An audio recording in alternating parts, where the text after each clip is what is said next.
Olá, tudo bem? Seja muito bem-vindo mais uma vez à última análise da Gazeta do Povo. A Polícia Federal conseguiu quebrar a criptografia e acessar os conteúdos de um dos celulares do banqueiro Daniel Vorcaro, o dono do Banco Master. E as primeiras informações que surgem trazem complicações para a gente poderosa em Brasília. Ministros do STF teriam sido alertados de que as conversas de Vorcaro vão respingar com força na corte. Novidades escabrosas estariam a caminho. E o país assiste a uma corrida. De um lado, gente poderosa no Congresso e no Judiciário se mobilizando para barrar uma CPMI e enterrar as investigações. E de outro lado, a opinião pública, a imprensa e uma ala da Polícia Federal e de parlamentares pressionando para apurar e punir os responsáveis. Para acompanhar os últimos desdobramentos deste cabo de guerra em torno do escândalo do Banco Master e o desafio de passar a limpo esse escândalo, eu convido você a seguir com a gente aqui no Última Análise, que tem aqui no estúdio mais uma vez a presença de Deltan Dallagnol e de Guilherme Kilter. Cumprimentar os dois de uma vez. Tudo bem, Deltan? Grande Tosi, Gui, Fabi, um dia master para todo mundo. Começou com as piadas de tiozão. Boa noite para vocês, nossos colegas e principalmente nossa audiência da Gazeta. E no telão com a gente, a Fabiana Barroso. Tudo bem, Fabi? Bem-vinda. Tudo bem, Tosi. Boa noite, Deltan. Boa noite, Guilherme. E boa noite a todos a nossa audiência que está com master esperança de que esse Brasil possa dar certo. Pois é, mas tem alguns detalhes nessa história que sempre preocupam. A gente fica um pouco desconfiado de se isso vai dar certo. Finalmente a gente vai conseguir ver, enxergar e vir à tona todas essas teias de relacionamentos e de interesses no caso do Banco Master. O escândalo do Banco Master. Olha, a Polícia Federal já conseguiu acessar, como eu disse, todas as conversas de um dos celulares do banqueiro Daniel Vorcaro, pivô deste que é o maior escândalo de fraude bancária na história do país. Os dados estão sendo organizados e compilados e vão ser entregues ao ministro Dias Toffoli do STF e ao Procurador-Geral da República, Paulo Gonet. Como dissemos no início, o aviso já foi dado ao STF e é de que as revelações vão atingir com força a Suprema Corte. E aqui, Deltan, Kilter e Fabiana Mora, um problema, né? Todo esse material vai ser entregue sigilosamente a alguém que está no olho do furacão, que até agora não deu explicações sobre os negócios da família dele com Daniel Vorcaro, ou seja, o próprio Dias Toffoli. Começo aqui, o Toffoli não deveria já ter se declarado impedido e ter devolvido esses processos à primeira instância, o processo principal do Banco Master? Agora surgem então as conversas, a polícia quebra a criptografia, consegue acessar, vaza alguma coisa aqui, acolá, mas quem vai ficar como guardião desse material é ninguém mais, ninguém menos do que o próprio Dias Toffoli, Deltan. Olha, Tosi, a gente tem muita coisa para falar sobre isso. Agora, para começar, o ponto de partida dessa questão do controle do Toffoli sobre esse caso. Por que Dias Toffoli quer tanto controlar esse caso, hein? Vejam, esse caso não era para estar no Supremo. Dias Toffoli sugou para o Supremo Tribunal Federal. Esse caso era para estar público. Dias Toffoli impôs um mega sigilo, o máximo que existe na corte sobre esse caso. A Polícia Federal acessou o celular do Vorcaro e a primeira coisa que eles conseguiram foram os registros de contatos da agenda do Vorcaro, do WhatsApp do Vorcaro. Isso foi encaminhado para o Senado Federal. E o que Dias Toffoli fez? Restringiu o acesso a um político interessado na investigação do caso Master, que é Davi Alcolumbre, que indicou o chefe do Instituto de Previdência do Amapá, que investiu centenas de milhões de reais em letras financeiras podres do Banco Master. E aí, quando o material arrecadado em operação foi para a perícia, Toffoli quis indicar a dedo quem eram os peritos que iam ter acesso ao material. Quando a delegada de Polícia Federal foi conduzir o depoimento, a acareação na sua condução natural da investigação, o que fez Dias Toffoli? Enviou um conjunto de perguntas para serem lidas uma a uma. Toffoli está desesperado para controlar essa investigação. E nós temos indícios e mais indícios e mais indícios que se somam até um ponto em que eles estão explodindo, apontando a razão pela qual Dias Toffoli busca desesperadamente controlar essa investigação. E ontem, domingo, saíram 3 notas do Lauro Jardim como peças de um quebra-cabeça que, quando a gente junta essas peças, a gente consegue ter uma ideia de por que ele está querendo ter um controle absoluto sobre esse caso. Nós vemos ontem nas notas do Lauro Jardim, a partir das fontes dele na Polícia Federal, nas investigações, que a empresa Maridit, que é a empresa dos irmãos de Dias Toffoli, vejam, um eletricista e um padre, sócias do Fabiano Zettel, aquele cunhado do Daniel Vorcaro do Master, essa empresa, segundo Lauro Jardim, teria sido usado para prestar consultorias jurídicas. Como assim? Um eletricista, um padre, prestando consultoria para escritórios de advocacia? Qual a razão para o escritório de advocacia pagar essa consultoria dos irmãos de Toffoli? Vamos lembrar que essa empresa que está sediada na casa de um dos irmãos do Dias Toffoli, aonde foi o veículo Estadão, conversou com a esposa de um dos irmãos e disse, olha, é aqui que está sediada a empresa que detém uma participação, que é sócia do resort. E ela disse, olha aqui minha casa, moço. Veja se essa casa tem jeito, se eu tenho cara de ser dona de resort. Ou seja, a própria família do irmão do Dias Toffoli nega que eles sejam donos de uma participação no resort. E você vai lá no resort, e alguns veículos fizeram isso como Metrópolis, e os funcionários tratam Toffoli como dono. Toffoli tem um barco lá como se fosse dono. Toffoli dá ordens como se fosse dono. Tem uma casa na região nobre do resort como se fosse dono. Foi inúmeras vezes para lá com seguranças do SF, pagos por todos nós, como se fosse dono. Tá parecendo o sítio de Atibaia. Parece dono, tem cheiro de dono, tem cara de dono. Não, mas é dos meus irmãos. Ou é de um amigo meu, como era lá o sítio de Atibaia, né? Quem que você acha? Quem você acha que é o dono disso? A gente não pode acusar ninguém de nada aqui, mas as suspeitas precisam ser investigadas. Porque se o Toffoli era o verdadeiro dono desse resort, por meio de uma empresa em que figuravam como sócios laranjas irmãos seus, se isso for, e veja, eu estou no terreno da especulação, levantando hipóteses, suspeitas que precisam ser melhor investigadas, então o que eram essas consultorias que eram pagas para a empresa por escritórios de advocacia? E aqui vem uma série de outras suspeitas. Coisa boa, certamente não é, Tosi. Hilter, faz algum sentido, em pleno século XXI, nós estamos, República Federativa, Democrática do Brasil, e todos esses segredos da República estão sendo direcionados para 3 pessoas, né? É para o Dias Toffoli, para o Paulo Gonet e para o Davi Alcolumbre. Toffoli e Alcolumbre têm sérias explicações a dar neste caso, e eles estão como guardiões. É difícil não invocar aquela fábula, né, da raposa, galinheiro, enfim, coisas do mundo animal. E de raposa não falta nesse galinheiro, né? O que a gente mais tem aí, nesse caso, é raposa para querer ir atrás do Banco Master. Mas olha, essa revelação agora sobre o celular do Vorcaro muda um pouco o jogo do Banco Master. Por quê? O Dias Toffoli estava fazendo todo o esforço possível para deixar tudo em sigilo, para ninguém saber de nada, para ficar na surdina, para vir o menor informação possível a público. Não fossem os esforços ali da imprensa indo atrás, investigando, dificilmente a gente teria novidades sobre esse caso. Mas agora, com os dados do Vorcaro em aberto, do celular dele em aberto, nas mãos da Polícia Federal, isso é um game changer, é como se fosse uma batata quente. A grande preocupação que eu tinha, na verdade, era que a polícia não conseguisse extrair esses dados por conta de toda a enrolação que o Toffoli fez na aquisição das provas e no recolhimento dos depoimentos. Mas, uma vez que esses dados foram extraídos e graças ao novo software da Polícia Federal, segundo apurou a CNN, eles conseguiram extrair até os dados que foram apagados, e o Deltan pode até explicar para a gente como funciona melhor isso durante uma investigação. Ou seja, os dados já foram extraídos. Agora, esses dados são a verdadeira batata quente.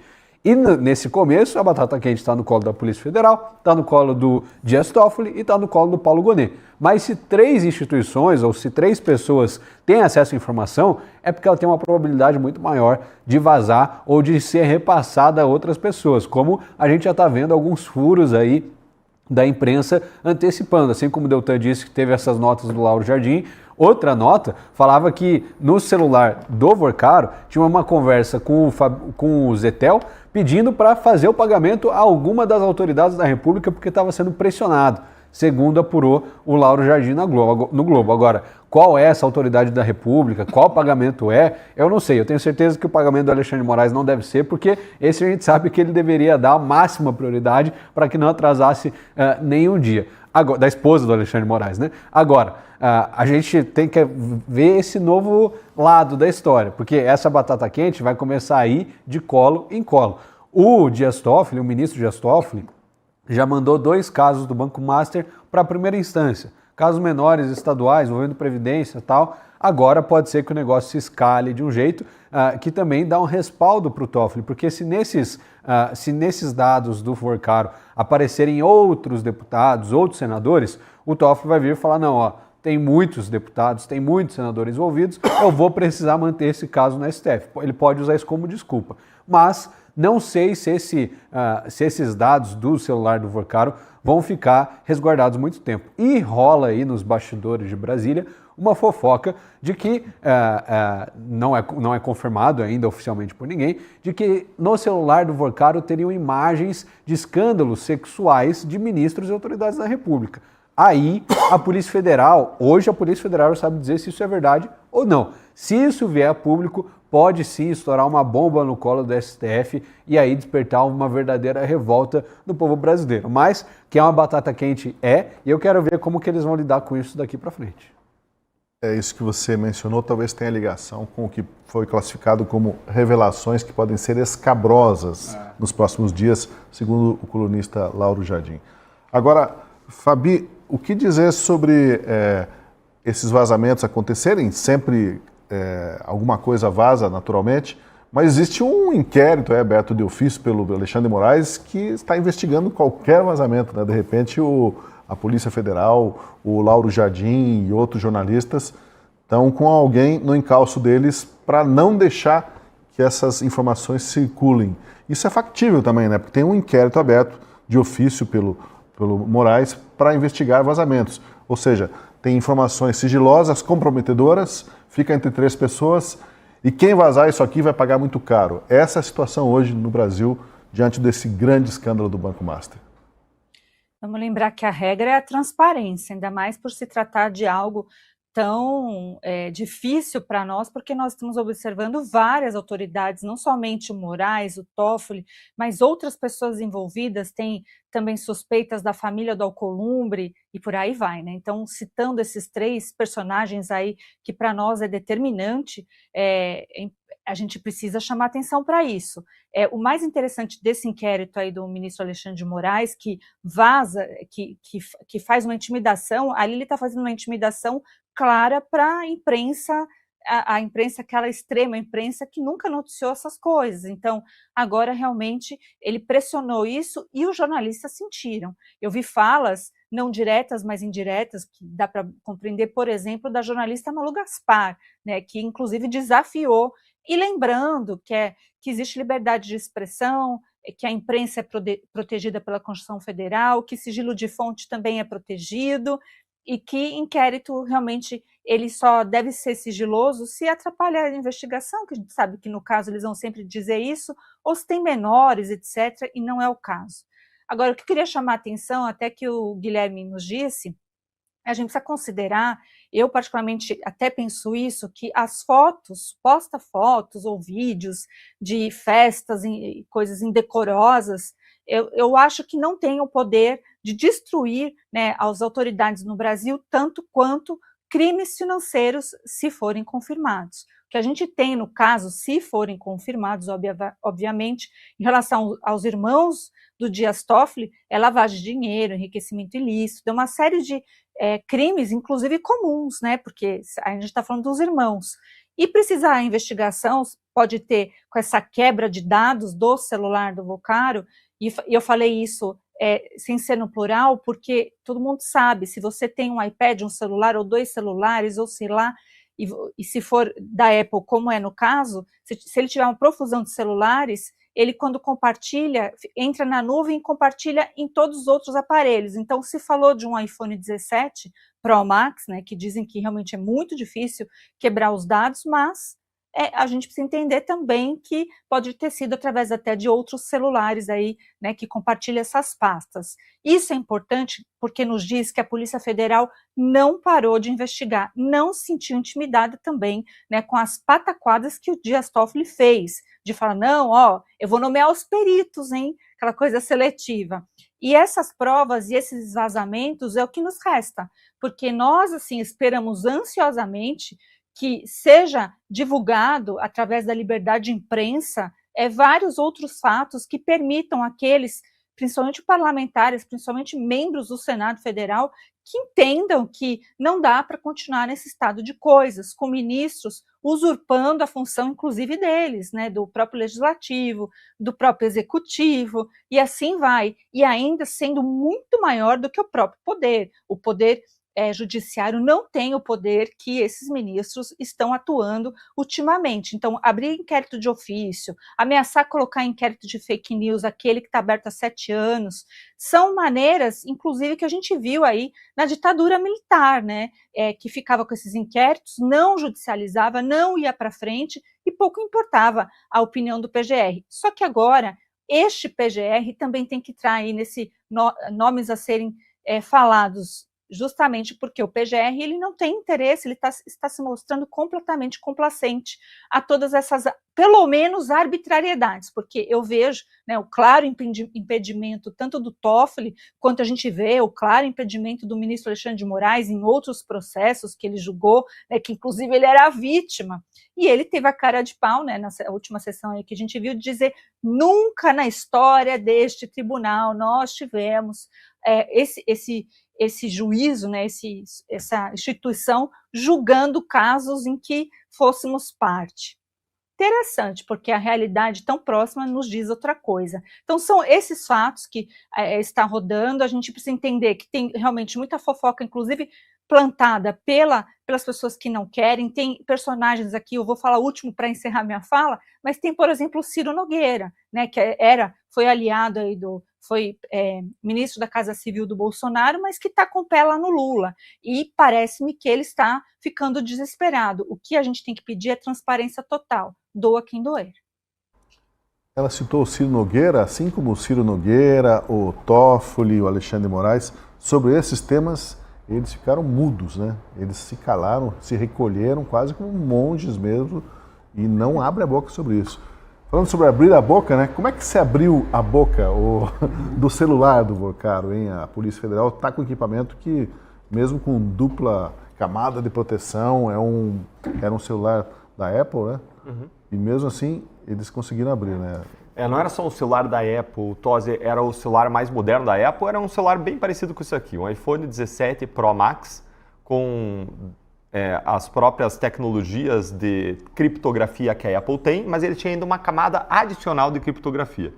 E a Polícia Federal, ela tem alguns sistemas, alguns softwares, programas que usa para quebrar a criptografia e para ter acesso a dados do celular. Nós tínhamos na Lava Jato, tanto no Ministério Público como na Polícia Federal, alguns desses softwares e equipamentos. Um deles é o Cellebrite. É um equipamento, é um software israelense. Os israelenses são os melhores nessa tecnologia de quebra de dados, de monitoramento. E por que eles são os melhores? Israel investiu muito em tecnologia. É um país muito pequeno, com uma população pequena, proporcionalmente ao tamanho e população dos países que estão ao redor. E ele vive ali numa ilha, rodeado por inimigos. O povo judeu, rodeado do povo árabe, com guerras históricas, conflitos históricos e com grandes riscos. Então Israel entendeu que ou investia pesadamente em tecnologia para ter uma alta produtividade, para produzir muita riqueza, para ter os melhores equipamentos militares, de monitoramento, de coleta de informações de inteligência, ou era um Estado destinado a ser exterminado, a ser amassado, esmagado pelos seus inimigos e pelos países que lhes são adversários.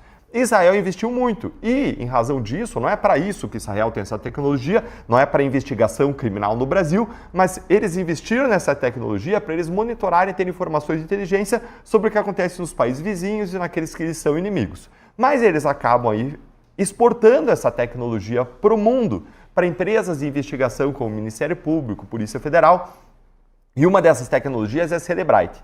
E o Cellebrite, ele permite você extrair os dados do celular Eu lembro que a cada novo iPhone, nós tínhamos que pedir uma atualização, às vezes demorava, porque a própria Cellebrite ela tinha que desenvolver um novo mecanismo para acessar os dados do novo modelo do iPhone, e o iPhone 17 é o último modelo, então representava um desafio maior.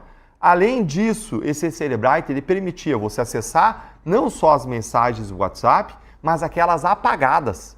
E nós conseguíamos ver quando foi apagada, o dia que foi apagada e o que mais que a pessoa fez naquele dia, minutos antes e minutos depois. Se falou com alguém por telefone, se estava em algum lugar específico a partir de georreferenciamento, ou seja, basicamente a gente conseguia ver tudo o que a pessoa estava fazendo, conseguia ter ali um mapa das ações da pessoa que nos permitia até, talvez, fazer alguma especulação, inferir, construir hipóteses ou até suspeitar a razão pela qual a pessoa tinha apagado aquelas informações naquela data, ou porque ela estava num determinado lugar, por exemplo, na Câmara dos Deputados, ou no Supremo Tribunal Federal, ou porque a pessoa tinha recém feito a ligação para o ministro, em seguida pegou e apagou. Então, é muita informação que você pode tirar. E isso deixa o pessoal de Brasília sem conseguir dormir. E você estava falando, Tosi, e a gente estava falando do controle que o Toffoli tem sobre esse caso, né? E falando sobre as possíveis razões de ser controle, já que esse caso acabou atingindo o próprio Toffoli. E segundo vazamentos que aconteceram e que o Lauro Jardim publicou, tudo indica, os ministros do Supremo foram informados que esse caso vai respingar fortemente no Supremo Tribunal Federal. Então a gente tem razões de sobra para acreditar que o Toffoli quer controlar esse caso, porque ele sabe que esse caso pode atingir ele mesmo, Alexandre de Moraes, como já tem atingido, mas pode avançar ainda mais. A gente vai falar da Marit, né? Você falou que vai trazer esse assunto. E eu queria chegar no seguinte ponto para concluí-lo, Tosi. Os peritos da Polícia Federal, eles foram indicados nominalmente, mas eles são peritos respeitados na polícia e, em algum momento, eles podem ficar diante de um dilema moral, que é o seguinte: vamos supor que Toffoli faça decisões ilegais e inconstitucionais, que quebre a transparência, que impõe um sigilo indivíduo e que Toffoli é suspeito ou impedido para atuar nesse caso porque ele tem interesses diretos sobre essa investigação. É moralmente legítimo que os peritos que atuaram nesse caso eles vazem essas informações a título de whistleblower, que é uma figura prevista e protegida na nossa legislação, que é a pessoa que toma conhecimento de ilegalidades dentro de uma empresa, dentro de um órgão e passa essas informações para fora. Então existe até previsão legal para proteger esse tipo de situação, que a gente pode aplicar diretamente ou por analogia, e eu não tenho dúvida de que os peritos estão mais do que moralmente justificados a expor caso Toffoli queira varrer a sujeira para debaixo do tapete, estancar a sangria ali com um torniquete e abafar toda essa investigação. Então o Toffoli está no momento, digamos, mal comparando, como alguém diante de uma barragem, começa a surgir uns furos na barragem, ele está com um dedo aqui, um pé a colar, com a testa tampando outro buraco, mas isso é muito mesmo. Buraco, daqui a pouco pode vazar e ele não vai conseguir segurar isso. Isso mesmo.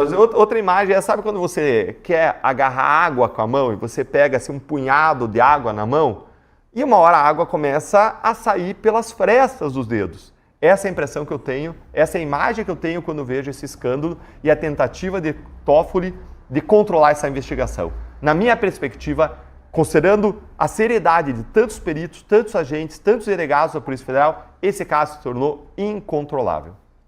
Pois é, apesar da tentativa de blindagem, né, que se dá a essa investigação, alguma coisa, como a gente está dizendo, sempre vem à tona. Por exemplo, há informações de que a empresa Marit, que o Deltan até comentou há pouco, dos irmãos de Dias Toffoli, receberia pagamentos mensais por serviços de consultoria a escritórios de advocacia contratados pelo Master. É o tal rastro do dinheiro. O dinheiro sairia do Master, iria para o escritório de advocacia, que contratava os serviços não especificados da empresa da família de Toffoli. Em função disso, o senador Alessandro Vieira, relator da CPI do crime organizado, protocolou o pedido de quebra do sigilo bancário, fiscal, telefônico e telemático da empresa da família dos irmãos de Toffoli. Veja o argumento do senador nesta petição. É medida de extrema urgência e necessidade para o deslinde das investigações desta comissão parlamentar de inquérito que busca desmantelar a complexa rede de influência e lavagem de capitais que orbita em torno do Banco Master e de suas conexões com agentes públicos de cúpula. No centro dessa teia surge a empresa Marit Participações, cujo quadro societário é composto pelos irmãos do ministro do STF, Dias Toffoli. José Carlos Dias Toffoli, conhecido como Padre Carlão, e o engenheiro José Eugênio Dias Toffoli. A análise minuciosa das atividades dessa empresa revela uma anomalia econômica e social inequívoca, sugerindo que a pessoa jurídica não passa de uma estrutura de fachada para ocultar o real beneficiário de vultosas transações financeiras. E aí eu queria saber, Fabiana, a CPI vai ter coragem de quebrar o sigilo dos irmãos do Dias Toffoli? Os governistas vão deixar? E o que o Alessandro Vieira ali diz é muito sério, né? Ele está cheirando algo parecido com lavagem de dinheiro descarada de crime organizado mesmo. Pois é, e a seriedade que o Alessandro, o senador, está falando, ela é pertinente, não é mesmo? Porque o pouco que nós sabemos é exatamente isso, né? Tem empresas que foram criadas logo após financiamento, né, de alguma coisa ilícita, é muito dinheiro, né? São bilhões de reais que você não sabe onde está. É provável, sim, lavagem de dinheiro, porque se você não tem a origem do alegado aí dos irmãos Toffoli, que venderam recentemente para um advogado da JIF, né?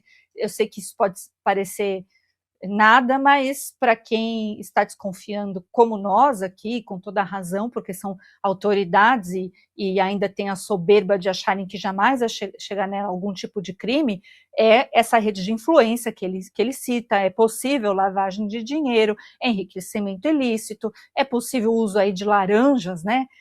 Então não sei se conseguiria provar essa origem, porque o que nós vimos, tanto o padre como esse eletricista, a esposa ali do eletricista deu declarações que eu entendi que ela está dizendo a verdade. E o padre, ao que se sabe, ele já está um pouco desligado, mas ele não teria, né, nenhum tipo de investimento dessa monta. E por que pode ser realmente ser ligado a crime organizado? Porque a formação disso é para ocultar dinheiro, para lavar dinheiro, o uso de laranjas é típico de organização criminosa. E nem dá para ficar longe, porque nesta operação aqui, nós temos ligada a carbono oculto, que está sendo cuidada pelo Ministério Público aqui de São Paulo, e que aponta também, né, para o uso dessas financiadoras, dessas empresas, o uso do próprio PCC.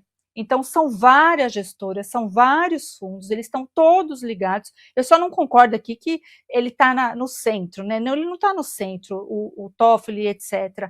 Quem está no centro realmente é o Vorcaro.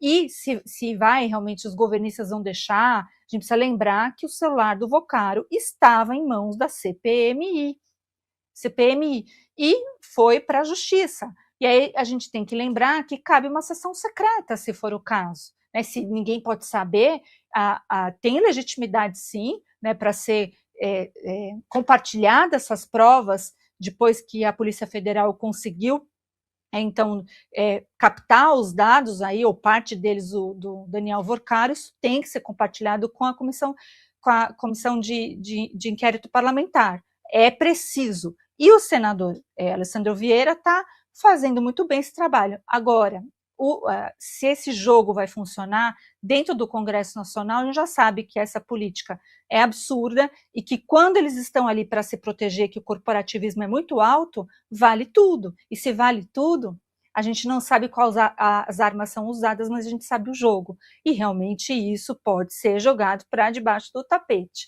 Esse é um receio meu e de todo brasileiro que é decente e que exige, né, uma resposta digna à sociedade, porque tem vários indícios com várias ligações com crime organizado de fato, que é o PCC, e também tudo indica que várias autoridades dos 3 poderes em Brasília estariam envolvidos com todo esse escambo aqui de dignidade. Pois dentre as mensagens, as conversas que aparecem no celular de Vorcaro, pelo menos uma cita o pastor Fabiano Zettel, braço direito do dono do Master, pedindo que alguns pagamentos fossem liberados porque estava sendo cobrado insistentemente por uma autoridade da República. Foi assim. A gente já sabe que dentre as autoridades da República ou pessoas ligadas a eles estavam contratados a peso de ouro por Vorcaro, os escritórios da mulher de Alexandre de Moraes, do ministro Ricardo Lewandowski e do ex-ministro Guido Mantega, só para citar aí alguns dos mais famosos, né, dos figurões. Alguma pista sobre quem poderia estar cobrando a liberação urgente desses pagamentos, Kilter? É muita gente. É muita gente, né? Com dinheiro graúdo. Muita gente. Eu aposto que não deve ser de alguém ligado aos atuais ministros do STF, porque esses, sendo lógico no raciocínio, o Vorcaro daria prioridade máxima em pagar. Se houver, de fato, esse contrato com a família ligada ao Toffoli, o contrato da esposa do ministro Alexandre de Moraes, é contrato de gente que tem caneta na mão, tem poder de decisão. Acredito eu que dificilmente ele atrasaria um pagamento como esse. Agora, a gente também tem informação que foram 500 milhões de reais que o Banco Master pagou para consultorias jurídicas, advogados, escritórios, etc. Desses, a gente sabe que, beleza, 1/5 ali é do Alexandre de Moraes, da esposa do Alexandre de Moraes, com o seu contrato de 129 milhões. Do Lewandowski não é um valor tão expressivo quanto do Alexandre de Moraes e do Guido Mantega também. Ou seja, ainda tem aí pelo menos uns 350 milhões para a gente desvendar para onde que foi. E é dinheiro pra caramba. E pode ter muita gente envolvida nessa história. Então, a gente sabe também que o Temer já foi contratado para ser conselheiro do Banco Master, essa é uma informação pública. Tá cheio de conselheiros, né? Impressionante como o Master tem conselheiros graúdos, raposas da política, gente com poder nos bastidores de negociação. É Lewandowski, é Viviane Barsi, é Temer, ou advogado que male presta serviço de defesa em algum caso específico, ou emite um parecer jurídico multimilionário, ou é alguém com muita influência nos bastidores da política. Agora, vale a gente observar a postura dos demais políticos em relação a esse escândalo. Os políticos que silenciam, que não assinam o CPMI, que jogam esse caso para debaixo do tapete, pode ter alguma coisa. Ou interessa a eles que a verdade não venha à tona. Agora, os políticos que estão cobrando, que estão pedindo transparência, que estão indo atrás, e aí parabenizo o senador Alessandro Vieira pela postura combativa e de buscar a verdade, buscar pela transparência, mesmo através da CPI do crime organizado, que é o instrumento, a ferramenta que ele tem na mão, e está certo mesmo, porque há sim evidência de ligação desse caso com o crime organizado, através daqueles fundos, da RAEG e várias outras formas de ligação. Então tem que ser investigado o máximo possível, seja na CPMI do INSS, seja na CPI do crime organizado, ou seja na CPMI do Banco Master, que deveria já ter sido instalado, e está essa enrolação aí do Davi Alcolumbre para que não aconteça. E a gente até tem que se perguntar, por que o Davi Alcolumbre está postergando isso? Está enrolando isso. A gente sabe que o Banco Master respingou ali no estado dele, que tem dinheiro envolvido, que uma pessoa indicada por ele para a Previdência ali trabalhou nos bastidores. Então como é que vai ficar essa história? Será que o Alcolumbre também recebeu parte desses 500 milhões ou teve algum tipo de contrato? Foi um conselheiro, mais um dos conselheiros do Banco Master? Eu não sei, só o tempo dirá, mas acredito que essas informações que foram extraídas do celular do Vorcaro já podem começar a dar algumas pistas para nós. A esquerda tentou bater muito no ponto de que o Vorcaro tinha o contato salvo do Nicolas Ferreira. Parabéns, isso milhares de pessoas têm ao redor do Brasil. Agora, tinha contrato? Tinha pagamento? Tinha conversa? Tinha agenda? Tinha reunião fora da agenda, assim como teve com Lula no Palácio do Planalto? Duvido muito. E aí é que a gente tem que se perguntar quais são as pessoas nessa lista de interessados do Banco Master, porque o escândalo de fato pode abalar a República, não só o STF, mas os três poderes, porque tem gente aí envolvida em todos os casos. No Executivo a gente está vendo o Lewandowski, o Mantega, no Congresso agora a gente está vendo essa proteção do Alcolumbre, no STF Lewandowski, Alexandre de Moraes, então a coisa está crescendo e acho que é só o começo. Deixa eu só entrar nisso? Pode, eu só queria saber uma coisa de você, Deltan. Onde tem muito dinheiro circulando nesses canais subterrâneos, né, para fins escusos, geralmente tem alguma organização, tem alguma planilha, né? Quando se diz ali que uma autoridade da República estava cobrando insistentemente os pagamentos, é difícil da gente saber de quem, porque mesmo no caso do escritório da Viviane Barsi de Moraes, da família Moraes, havia uma recomendação do próprio Vorcaro de que os pagamentos tivessem prioridade absoluta, né? Que não faltassem, não atrasassem de forma alguma.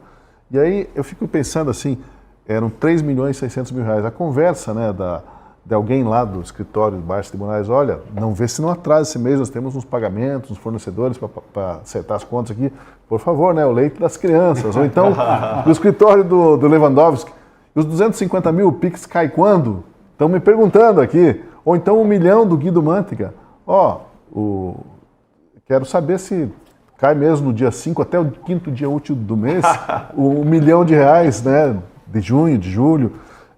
Tem que ter alguma organização, né, para esses pagamentos. E essa organização está nas mãos de alguém, do Banco Master, ou até dentro desses telefones que estão sendo quebrados os sigilos. Sim, não, Tosi, sim, não. Sim, no sentido de que todos nós torcemos que essa mensagem seja uma mensagem de Alexandre de Moraes escancarando as relações espúrias, dizendo cadê o pagamento da minha esposa. Mas dificilmente isso vai ter acontecido. Por quê? Porque no caso dos contratos, daquilo que foi contratado, é um setor do banco que controla o pagamento. E bancos são muito rigorosos em relação a datas, pagamentos, não pagar multas. Eu acho muito difícil que um contrato feito com o banco não era pago religiosamente em dia nas datas. Contudo, se por acaso, por hipótese, a gente está tratando de propinas, dinheiro gerado em espécie para ser pago, aí faz sentido a cobrança. E nos grandes esquemas, você está 100% certo, Tosi, quando você fala que os grandes esquemas que geram muita propina e propina distribuída, eles requerem algum sistema de controle. Afinal de contas, para saber quanto tem que pagar para o fulano, quanto para o ciclano de propina de suborno, em que data, o que ficou combinado. Então, invariavelmente, quando é um esquema grande, que envolve várias pessoas, vários pagamentos, suborna muita gente, vai ter seus sistemas de controle. Vamos lembrar do que a gente viu na Lava Jato? Alberto Youssef tinha seu controle de sistema de pagamentos em relação ao PP. Tinha planilha, tinha sistema. A Odebrecht tinha um sistema todo contratado, sediado com sede e backups em diferentes países. Um grande sistema de pagamentos que registrava para quem pagava a data onde foi entregue e que o Supremo jogou no lixo. Como se isso não fosse prova. Que absurdo! Sistema que pré-existia a colaboração do Odebrecht, mas não interessava validar esse sistema, porque ia colocar muita gente no sal. Então se considerou que esse sistema não era uma prova de corroboração da delação, embora ele tenha sido apreendido antes da colaboração da empresa. Mas a OAS tinha um setor também, setor de controladoria, enquanto o setor do Odebrecht é o setor de pagamentos ou de operações estruturadas. Então, invariavelmente tem um sistema. E agora me permite especular aqui, Tosi. Vamos supor, a gente já viu em vários outros casos, que institutos de previdência compram papéis podres de bancos, títulos, mediante pagamento de propina. Como que funciona isso? O presidente do instituto, ele pode escolher onde que ele vai colocar o dinheiro dos futuros aposentados e pensionistas que está guardado lá naquela instituição. E aí ele tem que escolher. E chega o cara e diz, olha, meu amigo, aqui ó, para você comprar, se você comprar aqui 100 milhões aqui desse título aqui, ó, a gente vai voltar para você 5%, 5 milhões. Ou vai voltar para você 10%, 10 milhões. E volta por fora, em dinheiro em espécie. E vamos lembrar que vários institutos colocaram dinheiro em letras financeiras do Tesouro. Ah, Deltan, mas não era um banco regular? Não era natural colocar? Não! Como é que eu consigo provar isso para vocês? Porque os técnicos da Caixa Econômica Federal se recusaram a aprovar a compra de letras financeiras do Master.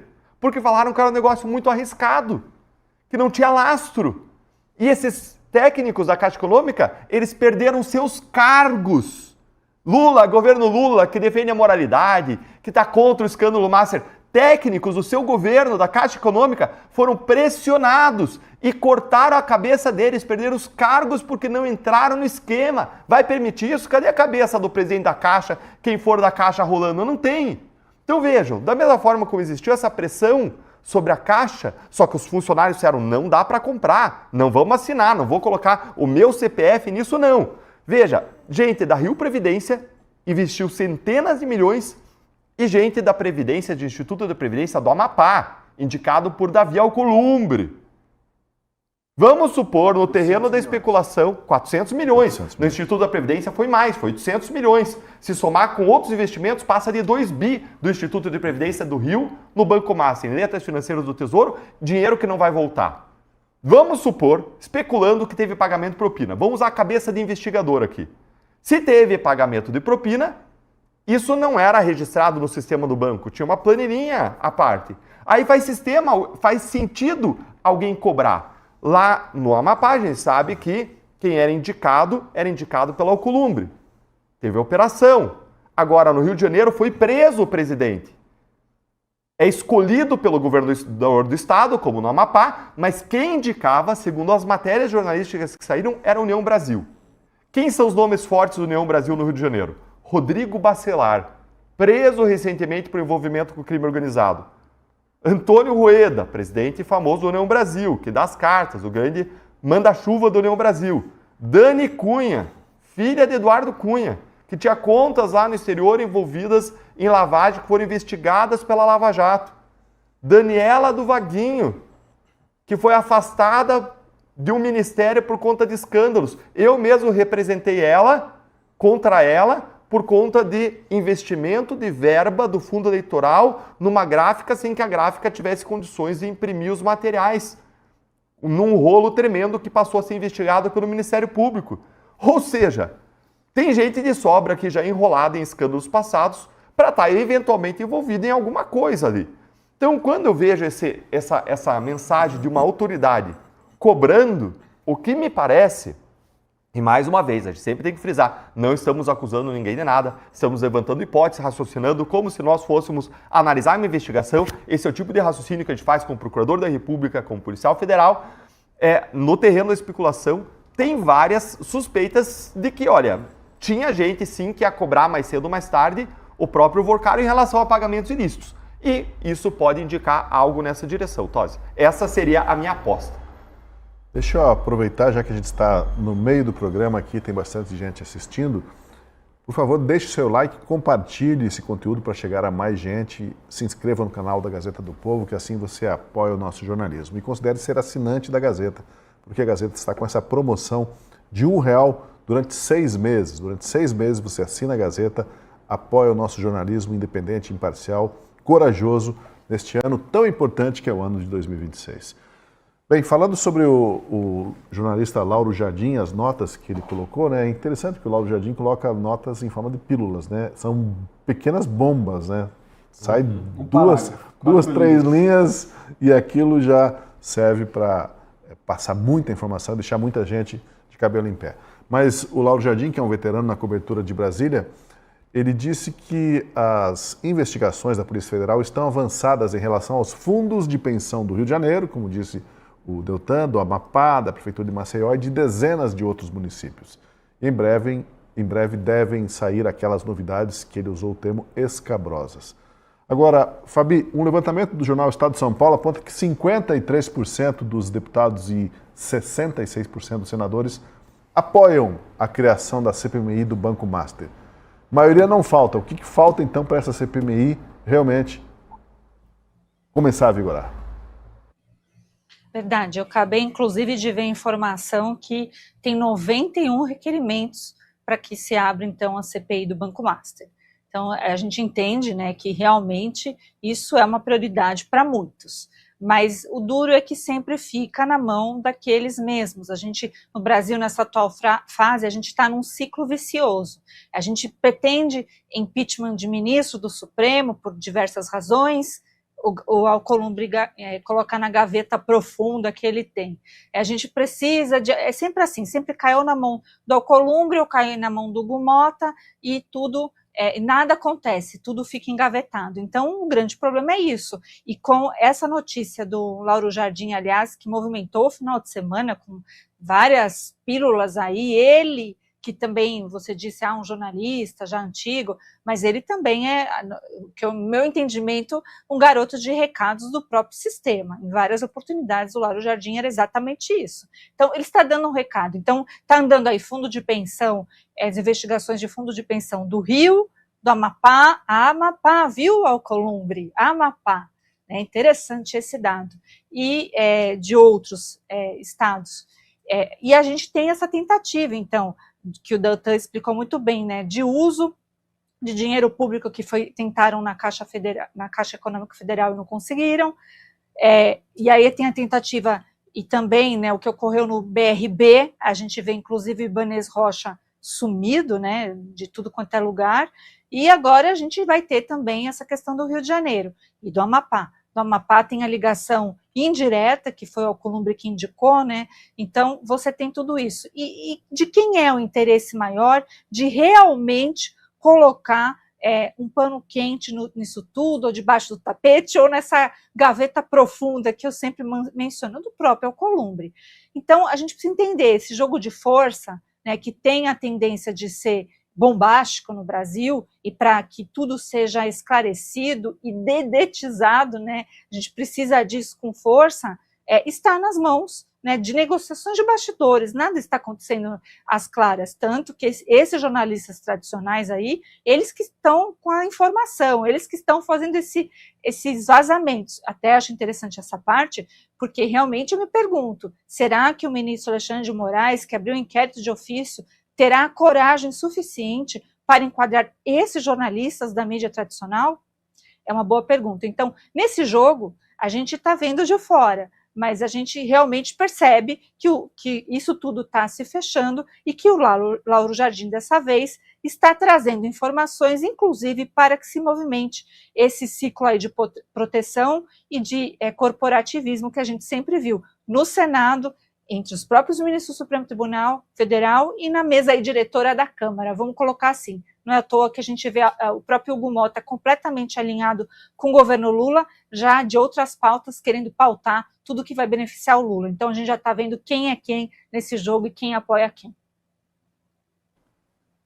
Pois olha, os governistas não querem nada com CPMI nem CPI, porque sabem que muita coisa vai respingar também nos seus quadros. Na frente das câmeras, o presidente Lula tem dito que quer que a investigação prossiga, doa quem doer. Já nos bastidores, os ministros dele, parlamentares que o apoiam, fazem o contrário. E nesse ponto, é interessante colocar aqui para a gente assistir as declarações do presidente do Banco Central, o Gabriel Galípolo, que foi indicado ao cargo por Lula. Ele disse, veja só, ele disse que agradece a Deus por estar passando por esse momento conturbado do Banco Master, tendo Lula como presidente. Acompanhe. E aí, para finalizar mesmo, agradeço demais o ministro Fernando Haddad, que vem dando declarações reiteradas ali de apoio, e desde o primeiro momento apoiou muito. E preciso dizer, hoje é a minha vez de dizer que eu agradeço a Deus de estar passando por um processo como esse, tendo como presidente o presidente Lula. Não só pela forma como ele reforçou na fala dele, na última fala, a autonomia, e eu quero sublinhar essa expressão, porque foi ele que sublinhou, a autonomia, a garantir a autonomia do Banco Central e da Polícia Federal. E muita gente pode dizer, bom, mas isso é uma garantia constitucional, está dado ali. É isto mesmo. Mas que a gente ter essa certeza, essa tranquilidade que a gente vai poder trabalhar com essa devida autonomia, sem que ninguém nos pergunte o que está sendo descoberto, o que não está sendo descoberto, e garantir essa proteção por parte do presidente da República, que, para além dessa garantia que ele está dando, a experiência que o presidente tem, tendo passado por diversas crises, o que essa experiência traz para que a gente possa desenvolver o nosso trabalho é bastante importante. É isso mesmo que a gente ouviu. O presidente do Banco Central, o Galípolo, está agradecendo Lula por supostamente não cometer ilegalidades e interferências no trabalho autônomo técnico do Banco Central. Como dizendo assim, se ele quisesse, ele podia estar aprontando comigo, não está aprontando. Ele não está violando a lei vindo para cima de nós, né? É meio estranho, né, esse tipo de agradecimento. Se como ele mesmo disse, é constitucional essa liberdade, essa autonomia do Banco Central. Mas, graças a Deus, diz ele, o Lula não está interferindo. É estranho, e ainda mais estranho somado a informação de que o Vorcaro teve uma reunião com o Lula fora da agenda oficial, junto justamente do Galípolo do Banco Central, porque o Lula foi lá e disse que chamou o Galípolo, que chamou gente do seu governo para participar da reunião, e eu reitero aquilo que eu falei no último programa, você não chama tanta gente para dar notícia ruim. Se o Vorcaro fosse lá, falar, olha Lula, minha vida está difícil, os grandes bancos aqui estão me complicando, eu quero prestar um serviço honesto aos peixes pequenos e estou sendo perseguido, Lula dificilmente chamaria todo mundo e falar, olha pessoal, como está sofrida a vida do nosso amigo Daniel Vorcaro. Agora, notícia boa espalha rápido. Então, imagino que essas visitas, essas conversas do Vorcaro não foi só para contar os casos, contar as suas dificuldades, mas também, quem sabe, compartilhar algumas informações boas. Afinal, ele tinha contrato com o Guido Mantega, com o Lewandowski, que participaram ou intermediaram essas agendas e essas reuniões, e o Galípolo aparece em algumas delas. Isso não é comprovante nenhum de ilicitude, nada do tipo, a gente não está fazendo acusações, só constatando fatos. Se a gente soma o fato dessa agenda, dessa reunião, somado a esse discurso do Galípolo, fica no mínimo estranho. Mas não dá para negar que o Banco Central foi ponta firme em relação à investigação e à liquidação do Banco Master. Inclusive, o TCU até tentou comprar uma briga com o Banco Central para anular a liquidação do Banco Master, e depois de sair da imprensa, de todo mundo bater, criticar, questionar, o ministro Jonathan de Jesus, que estava responsável pelo caso, afastou essa possibilidade, e o TCU então saiu de cena, evaporou, não está mais brigando pelo Master, e os seus aliados estão cada vez mais acuados. Pode ver que aqueles que defendiam o Banco Master já não estão mais em cena. Até saiu aquela notícia de que o Banco Master estaria contratando influenciadores para defender na opinião pública a instituição ou até a pessoa do Daniel Vorcaro, criticando a decisão do Banco Central de decretar a liquidação do banco. Até esses influenciadores supostamente acusados aí pelas reportagens já não estão mais criticando o Banco Central ou saindo em defesa do Master. Ou seja, até isso o Daniel Vorcaro perdeu. Os seus últimos aliados, me parece, são justamente pessoas como o ministro Dias Toffoli, que está fazendo todo o esforço possível para manter o caso em sigilo, para ficar lá em cima no STF, até interferindo nas perguntas da delegada na hora de colher o depoimento e fazer uma acareação. Me parece o mais empenhado, de fato, para que isso aconteça. Agora, a gente tem que se perguntar por quê? Por que o ministro Dias Toffoli está tão interessado nisso? Por que isso tem relação com o seu risório? Vamos deixar isso em segunda instância e vamos caminhar junto. De forma não oficial, não declarada, é basicamente isso o que está dizendo a fala do Galípolo. Mas, graças ao presidente Bolsonaro e ao ministro Paulo Guedes, o Banco Central é sim independente, e isso dá uma credibilidade muito maior ao sistema financeiro do Brasil diante das outras nações ao redor do mundo para que façam investimento no país, do que se tivesse o tanto de interferência política que o Lula gostaria de fazer. Se pudesse, já no primeiro ano, o Lula tinha feito uma interferência política no Banco Central para reduzir juros, manter os juros baixos artificialmente, e no fim quem pagaria a conta somos nós, o povo brasileiro. Então, resta saber o que virá daqui para frente, quais decisões serão tomadas pelo Banco Central. A gente sabe que o banco tem todas as informações sobre o Master, porque decretou a sua liquidação, então tem acesso a todos os documentos do banco. Ou seja, é mais uma instituição que tem acesso à informação. E quanto mais instituições, quanto mais pessoas têm acesso às informações do Banco Master, menos controlável é o caso e mais difícil é de abafar. Eu estou torcendo para que mais e mais pessoas tenham acesso a essas informações todas, do Banco Master, do Daniel Vorcaro, dos contratos, escândalos, e que isso venha a público o quanto antes. Só assim para a gente ver um ministro do STF caindo ou alguém sendo responsabilizado nesse país. Acho que vocês ficam pegando no pé do Lula. Eu acho que vocês são muito, assim, deixa o cara ser grato. Olha só, o Galípolo lá está expressando gratidão, tem tanto a agradecer ao Lula. Agradecer ao Lula pelo partido dele, nunca ter apoiado a independência do Banco Central. Até agora tem deputado que propõe encerrar com a independência do Banco Central. Pode agradecer o Lula por ele ter ali do lado dele ali o Jacques Wagner, um conselheiro que indicou Guido Mantega, que indicou Lewandowski para ter contrato com o Master. Pode agradecer o Lula também por aquela punição aos servidores da Caixa Econômica Federal que se recusaram a comprar 500 milhões de reais, viu, Tosi? A título de letras do Tesouro Financeira, podres do Master, e foram cortadas a cabeça até agora. Estão lá estão nos seus cargos originais, mas sem as funções de confiança, os cargos em comissão que eles tinham, e perderam por não endossar que a Caixa Econômica abraçasse essa fraude. A gente tem que agradecer também ao Lula, e deixa o Galípolo ser grato, por ter indicado o Dias Toffoli. Olha só o Dias Toffoli, todo enrolado no caso, dando essas decisões mais do que esdrúxulas. Mas a gente pode ainda agradecer por uma coisa muito atual. Lava Jato, Petrolão INSS, aposentão, agora o Master, muito que agradecer. É preciso a gente não esquecer de outro personagem graúdo da República, e ele é o ex-ministro do STF, da Justiça, o Ricardo Lewandowski. Depois de revelado que o escritório da família dele tinha contrato com o Banco Master, quando o Lewandowski ainda era ministro de Lula, a pressão por uma investigação só tem aumentado. Afinal, o banco teria depositado nos cofres da família do então ministro da Justiça o valor acumulado de 6 milhões de reais por serviços que não foram muito bem esclarecidos, essa consultoria. A deputada federal Júlia Zanatta, do PL de Santa Catarina, acionou o Conselho de Ética da Presidência da República para apurar o caso. A congressista quer investigar se houve um conflito de interesses, captura de função pública e violação dos deveres da administração pública nesse episódio.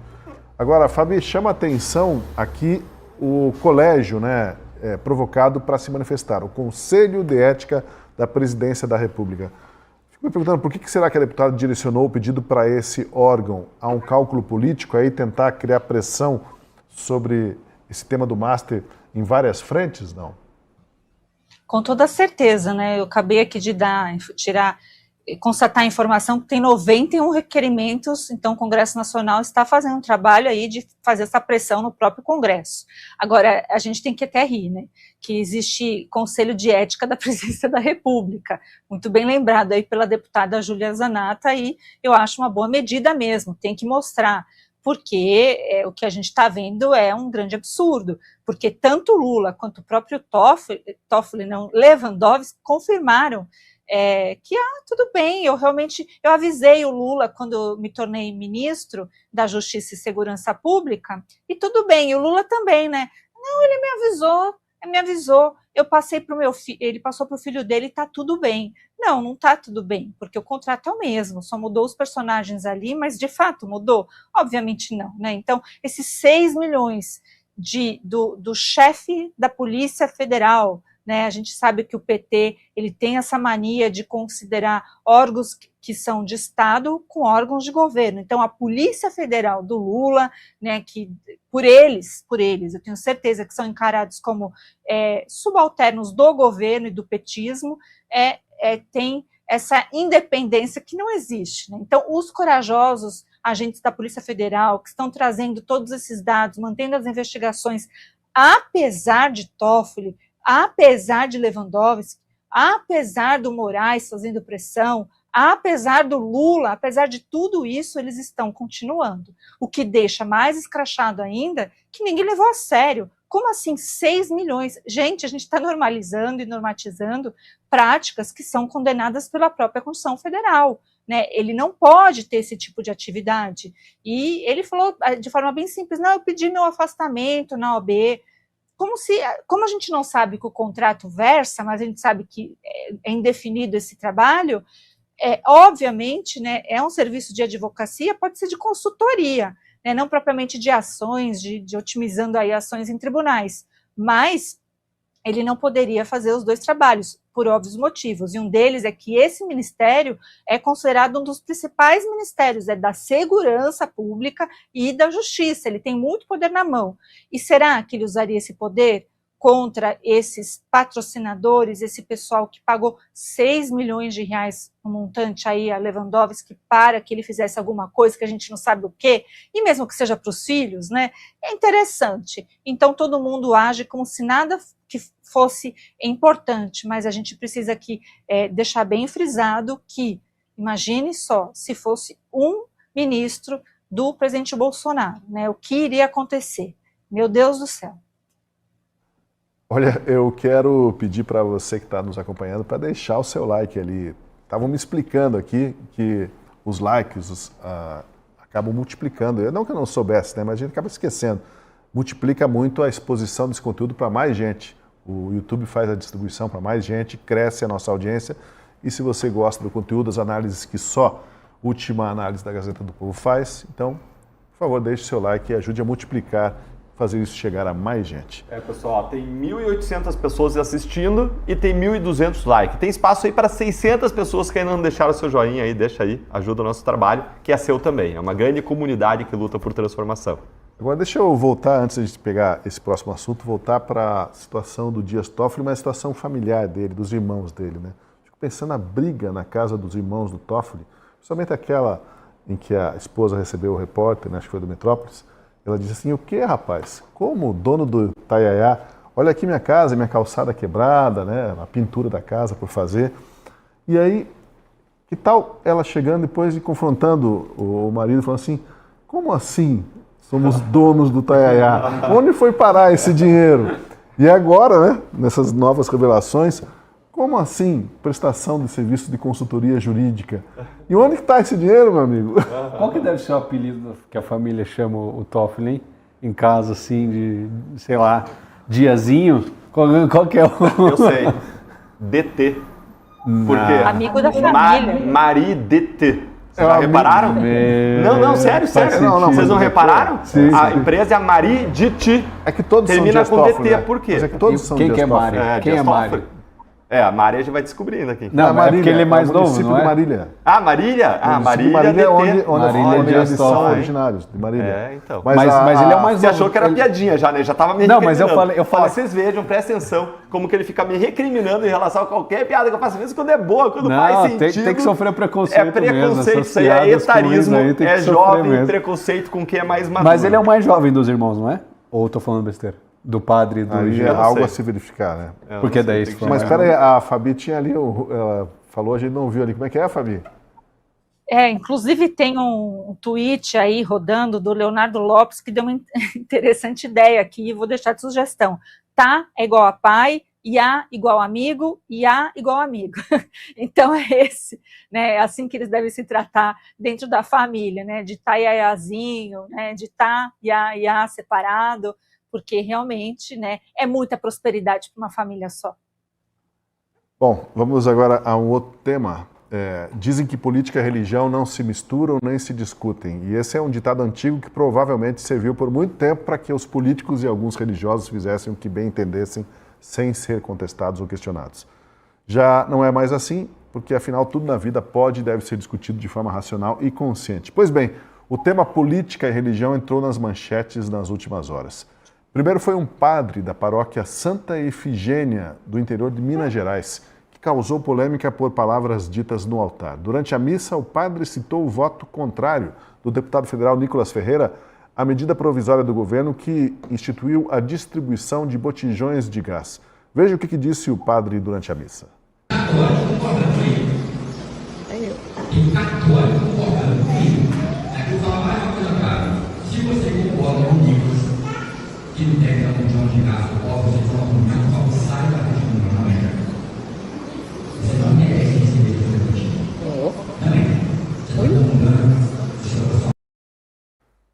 É isso mesmo. O padre disse que quem concordasse com o voto do Nicolas contra o programa assistencial do governo de entregar botijões de gás em ano eleitoral deveria sair da igreja, cai fora dessa missa. O que o padre falou é grave, Deltan? Deixa eu começar aqui com o Kilter aqui. Kilter. Com certeza, é muito grave. Primeiro, por dois motivos, né?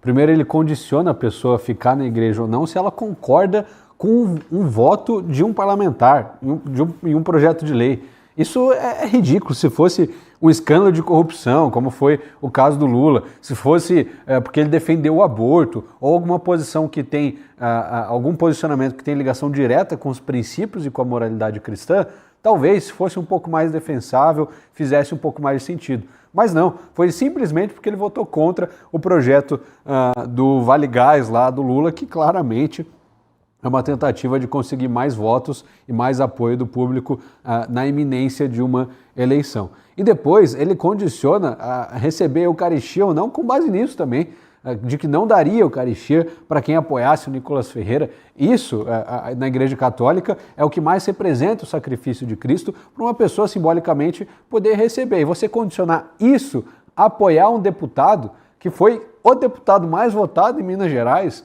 não faz o menor sentido. Pelo menos, aposto que pelo menos metade ali, estatisticamente, daquele povo na igreja, ou pelo menos um terço, apoia ou votou no Nicolas Ferreira. Tanto que depois um pai, no final do vídeo, um pai de família se levanta ali com 2 crianças e vai confrontar o padre em cima do altar, que é difícil de ver. Mas ele foi lá e fez porque foi tão absurdo. Até a pessoa que está gravando, quando ele fala, quando o padre fala isso, a pessoa fala, nossa, meu Deus, ou dá uma expressão nesse sentido. E depois o caso tomou as redes sociais e viralizou por um motivo muito claro. É o padre colocando a ideologia, a política acima da própria palavra de Deus. Não interessa se a pessoa é de esquerda ou de direita. Todos merecem receber a palavra de Cristo e Cristo morreu por todos. Ou seja, ele tem que pregar ali para todo mundo. Que história é essa de sai da igreja porque você apoia um parlamentar específico? É claramente colocar uma ideologia política, uma posição política acima de tudo isso. Me questiono por que o padre não fala com tanta crítica, com tanta veemência contra os escândalos de corrupção do Banco Master, por exemplo, contra todo o envolvimento da farra do INSS, porque ali claramente tem senhores e senhoras idosos, provavelmente aposentados, que recebem pensão do INSS. Duvido que o padre tenha criticado esse escândalo. Duvido também que tenha falado algo sobre a corrupção do Lula e seus comparsas. Aí eu aposto que não se posicionou, porque para criticar com tanta veemência uma posição específica, um voto de um projeto de lei específico do deputado Nicolas Ferreira, que sequer teve um vídeo ou um discurso veemente contra, simplesmente foi lá e votou contra, foi criticado por portais de fofoca, pela esquerda, e aí foi lá e deu sua posição. Ser criticado por isso dentro de uma igreja, em cima de um altar, é no mínimo absurdo. E não é à toa que toda a população, até os mais fiéis católicos, se revoltaram com o ato, porque, de novo, não tem como, em cima de um altar, liderando ali a sua paróquia, você colocar a política acima dos princípios cristãos, acima daquilo que diz o texto sagrado. É o mínimo. É claro que todo padre, todo pastor tem toda a liberdade de criticar o político que quiser, mas o que se espera é que seja feito pelo menos com critério, princípios e baseado em fatos que importam ao cristão, na vida da ponta, que ferem a moralidade cristã, que ferem princípios cristãos. É plenamente legítimo. A igreja, inclusive, não só quem apoiar esse deputado. Isso é, no mínimo, ridículo, uma postura muito ruim desse padre que já foi repreendido pela Igreja Católica. Espero que repense a sua posição. A Igreja Católica é respeitadíssima no Brasil, tem ótimos padres, bispos de respeito, que sim, pregam a palavra de Deus, colocam o amor acima de todas as coisas e são respeitados quando abrem a voz para criticar posicionamentos políticos. Mas essa não é o tipo de crítica que merece ser repercutida, que merece ser feita em cima do altar, colocando a política e a ideologia acima da própria palavra de Deus. Olha, o próprio deputado federal Nicolas Ferreira reagiu à fala do padre em um vídeo. Veja o que disse o Nicolas. Esse disparado foi um dos vídeos mais bizarros que eu já vi. Porque, claro, eu já vi pessoas usando, do altar para poder criticar políticos ou políticas, seja de direita ou de esquerda, padres e pastores. Mas o que este padre fez aqui em Minas Gerais foi algo muito além disso. Ele condicionou a Eucaristia, que dentro da Igreja Católica é o maior sacramento, o momento de maior comunhão com Cristo, ele condicionou isso a me apoiar ou não. Se você não me apoia, então você pode ter comunhão com Cristo. Se você me apoia, você não pode ter comunhão com Cristo. Sério. Eu preciso lembrar as pessoas que, eu sou um simples deputado federal. O que nessas pessoas que eu estou incomodando tanto, para elas se sentirem incomodadas de, no momento do culto, elas fazerem esse tipo de crítica e de até mesmo heresia a nível máximo, e elas não estão se indignando com outras coisas que, para mim, sim, dentro do cristianismo, isso vale e muito. Porque eu ter votado contra um projeto populista para poder colocar cabresto em cima das pessoas, que foi a questão do gás, inclusive em ano eleitoral, e a gente sabe, de que o governo de esquerda faz isso há 20 anos, dando migalhas para o povo para depois ter o voto deles. Então não se trata de caridade, como a igreja faz, se trata de literalmente assistencialismo para poder escravizar aquela pessoa. O fato de eu ter votado contra isso indigna mais este padre e essas autoridades religiosas do que a esquerda que milita em prol de matar uma criança dentro do ventre, que é o aborto.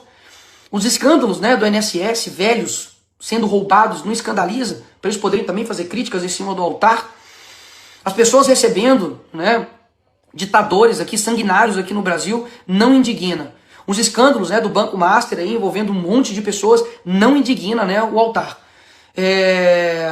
Mas um simples deputado incomoda uma autoridade, né, religiosa que se porta, né, como um militante no altar, mais do que todos esses escândalos. Sendo bem sincero, para mim, eu quero deixar isso aqui bem claro, que isso daqui não é uma guerra material, isso aqui não é uma guerra política, isso aqui é uma guerra espiritual, e eu não tenho dúvidas de que tanto de coisas que eu tenho enfrentado, que nós temos enfrentado, é simplesmente as trevas aí, né, se levantando, mas se Deus é por nós, quem será contra nós?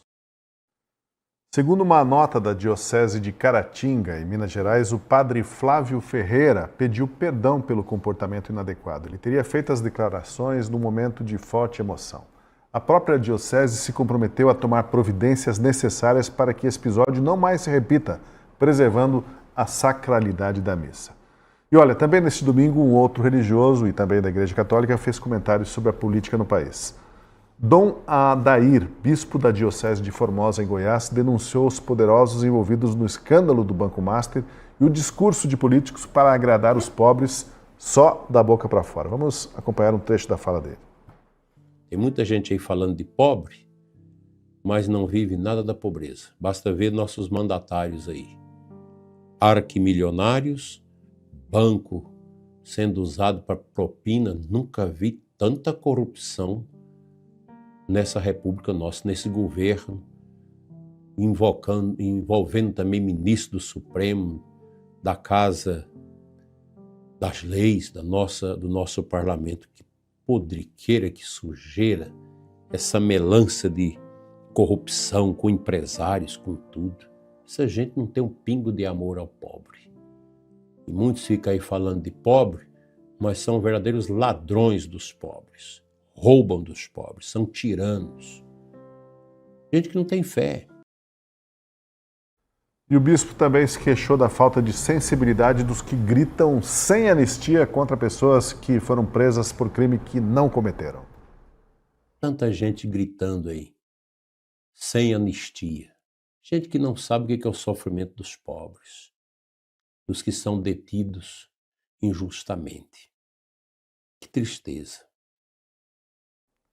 Bom, a gente tem a manifestação de um padre e de um bispo. Por que elas são diferentes? Vamos ouvir o Deltan. Por que são bem diferentes as manifestações de um e de outro e a forma como elas foram colocadas e o objeto dessa manifestação? Sim. É claro que a gente concorda com a manifestação do bispo Adair. Agora, não é porque uma é de esquerda e outra é mais alinhada com a visão de direita que uma está errada e outra está certa. Não. O erro do primeiro padre, daquele que atacou o Nicolas, foi ele ter colocado o carro na frente dos bois. Ele inverteu a equação. Ele colocou a política acima da religião. Ele não olhou a política pelos olhos da fé. Não. Ele fez o contrário. Ele olhou a fé pelos olhos da política. Veja que ele definiu se a pessoa podia ou não participar de um sacramento a partir do posicionamento político da pessoa. Mas espera aí, a religião ela busca religar as pessoas com Deus. Na fé católica, o sacramento ele é um sinal visível de uma graça invisível, ou seja, de um favor de Deus com a pessoa. E aí ele condiciona esse favor de Deus, esse sinal visível do favor de Deus, a pessoa ter uma determinada posição política. Isso é inverter completamente as coisas. Ele foi um político, um partidário, atuando ali e usando a fé. E não foi alguém de fé ensinando a partir da sua fé qual é a visão adequada a partir com os olhos, com as lentes da fé sobre a política. E mais, o sacramento, a Eucaristia especificamente, é um sacramento que mais traz a intimidade do católico com Deus. Porque a Eucaristia, ela é um pão e é o vinho que simbolizam o corpo e o sangue de Cristo. Mas na fé católica não só simbolizam. A fé católica adota a teoria da transubstanciação. E se acredita que a substância do vinho e do pão se tornam no corpo do católico carne e sangue de Jesus. Então é um momento de maior intimidade do católico com Jesus. E o que o padre fez foi retirar esse momento da maior conexão e intimidade do católico com Jesus a partir do posicionamento político da pessoa. É completamente diferente quando você lê a política com as lentes da fé cristã. E aí você estaria correto. Veja que a laicidade do Estado, a separação entre igreja e Estado, não impede de forma nenhuma que o cristão olhe o mundo, inclusive a política, a partir dos seus olhos. A gente não deixa a nossa fé na porta de casa quando a gente sai de casa. Não deixa no altar quando você sai da igreja. A fé ilumina a visão sobre todas as áreas da vida. A família, a forma como você se relaciona com os vizinhos, com os amigos, a forma como você se comporta no trabalho, a forma como você vê a política. Vejam, a Bíblia, a visão bíblica cristã, a moralidade judaico-cristã, ela tem uma série de posicionamentos e o modo de enxergar a defesa da vida, contra a interrupção desnecessária da vida, porque Deus, na visão judaico-cristã, sopra o fôlego da vida, é um dom de Deus. Deus dá e Deus tira. Tem uma leitura cristã bíblica da família, como um presente de Deus, como algo que gera conexões, um cuidado, um amor especial. Tem uma visão bíblica sobre o cuidado com a infância, sobre o papel do homem e da mulher na família, uma série de visões, e não tem nada de errado a pessoa olhar a política a partir da sua fé, da sua visão de mundo. Agora, o que não pode acontecer é o Estado adotar uma determinada religião ou fé.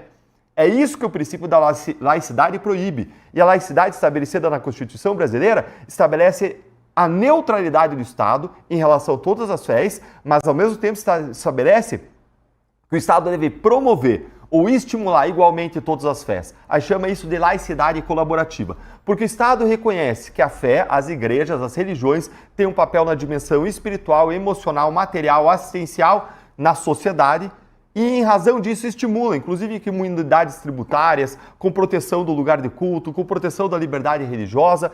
Então, a laicidade ela é uma barreira no Estado para não favorecer ou perseguir nenhuma religião. Mas a laicidade colaborativa que nós adotamos faz com que o Estado deva estimular. Então veja, laicidade não é ateísmo, para deixar isso bem claro. Então não tem nada de errado quando um cristão vai num evento religioso e ora pelo país, como eu fiz. E aliás, o pessoal da esquerda criticou, atacou. Por quê? Porque eles têm medo que o cristão olhe para o mundo a partir da sua fé e busque influenciar a política. Errados eles. Isso é um preconceito de natureza religiosa. Agora, qual é o erro do primeiro padre, aquele que atacou Nicolas? É condicionar a fé, condicionar o exercício da religião, do sacramento, a uma determinada visão política. E mais, nem uma visão com base nas escrituras, nem uma visão com base na doutrina católica. Uma visão particular, deturpada daquele padre, altamente questionável, debatível.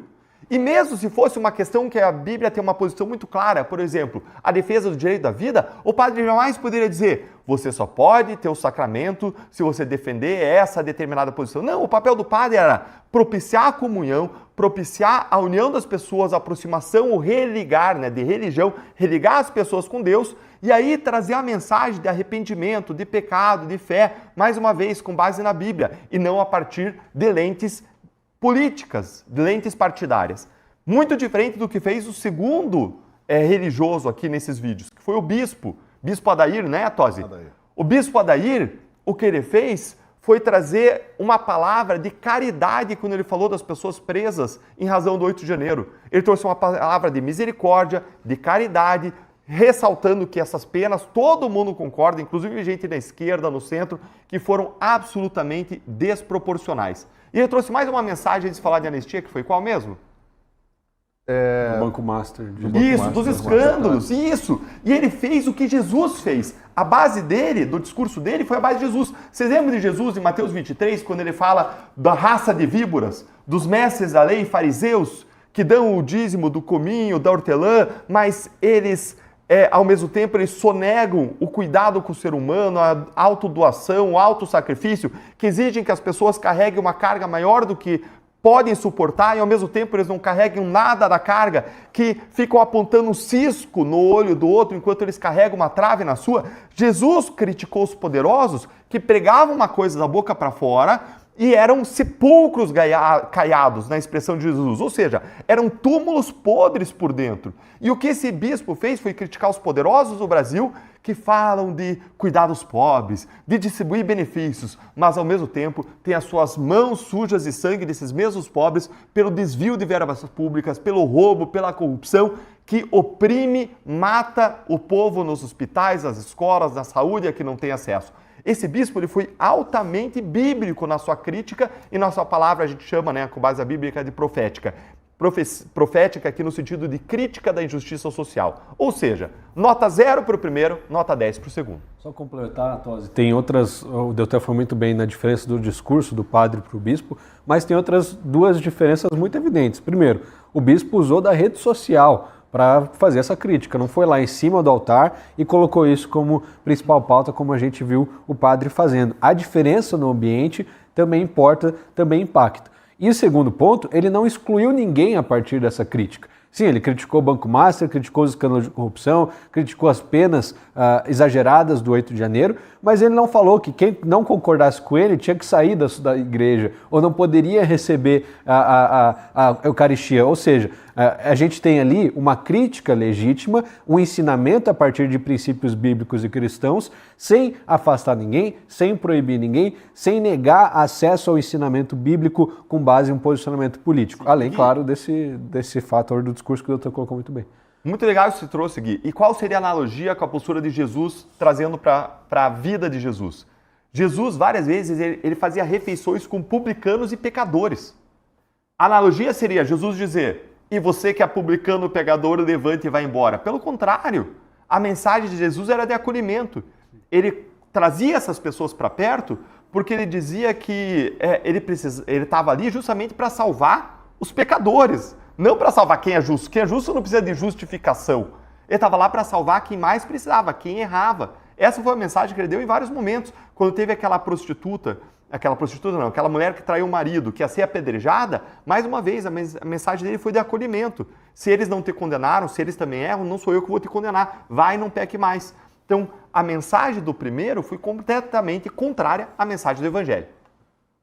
Agora, Fabi, o padre teve uma declaração infeliz, ele reconheceu, disse que estava tomado pela emoção, enfim, mas pediu perdão, inclusive, imagino que naturalmente será perdoado, mas ficam as consequências, né? E isso tem a ver também, Fabi, com o que aconteceu no final de semana, fico imaginando, no Congresso aniversário do PT lá, né? Porque o presidente Lula fez a seguinte declaração: preparem-se, essa eleição vai ser uma guerra e nós vamos ter que estar preparados para ela. Temos que ser mais desaforados, porque eles, os adversários, são. Não podemos ficar quietinhos, não tem mais essa de Lulinha, paz e amor. Um tom agressivo, pregando a militância, inclusive os documentos ali, as cartilhas do PT, orientando mesmo para serem mais agressivos, né? Não que o padre tenha ouvido isso, mas eu quero dizer assim que isso é sintomático da esquerda muito agressiva, muito briguenta, digamos assim, contra tudo que, por acaso, seja uma visão mais conservadora, que discorde da maneira deles enxergarem, a cosmovisão deles, né? Bom, primeiro, esse padre que a gente ouviu primeiro, ele é praticante, com toda a certeza, da teologia da libertação de Leonardo Boff, né? Porque o que ele faz ali não tem nada a ver com o que a Igreja Católica faz. Ele está fazendo militância, né? Então eu não sei o que a Igreja Católica fará diante da desculpa e o pedido de desculpa dele, mas isso tem muita influência. Inclusive, até anotei aqui que quando ele fala minha igreja, ele usa o pronome possessivo. Realmente, esse possessivo deve ter razão. E ele pode, a qualquer momento, se ele achar que o Nicolas é isso, ou se alguém é aquilo outro, ele pode abandonar a batina e ir para o pleito eleitoral. Ele tem todo o direito. O que ele não tem direito é de usar a teologia da libertação para pregar, então, coisas que são diferentes na Igreja Católica. A gente precisa lembrar que o comunismo foi excomungado da Igreja Católica faz ao menos 100 anos. Então, né, eu acho que beira bastante a um discurso comunista e, né, tem as suas consequências, mas vamos deixar isso para a Igreja Católica decidir. É importante a gente apontar e defender, inclusive, o que a Igreja Católica pensa a respeito da teologia da libertação.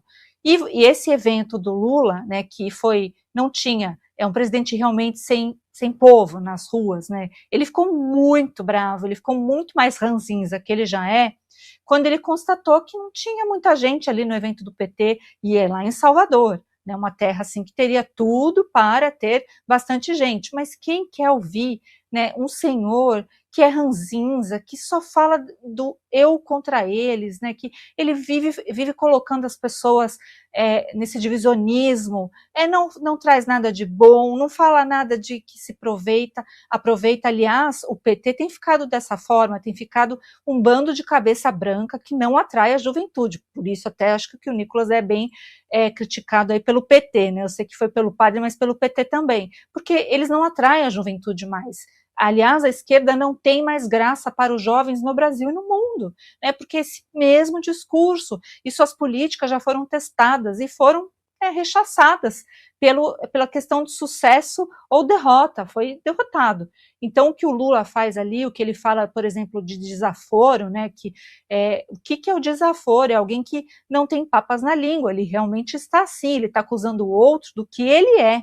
Ele está dizendo, né, que não vai ser Lulinha, paz e amor. Quando que o Lula foi efetivamente paz e amor? Eu nunca vi, isso para mim é um marketing furado. O Lula sempre foi essa pessoa que não sai do palanque político, que adora acusar os outros, e ainda agora é mais velho, ele é extremamente soberbo e pratica isso até com quem está à sua volta. Então, espero que as pessoas comuns, que esse é o alvo, realmente vejam esse comportamento do Lula e que ele está fazendo exatamente o contrário a todas as promessas de campanha. A ausência de transparência, né, no que faz no governo dele, ninguém está comprando picanha, ao contrário, né, o ministro dele lá atrás recomendou chicória, né, então acho que o povo nem chicória está conseguindo comprar. Hora de lanchar, comer uma chicória com picanha.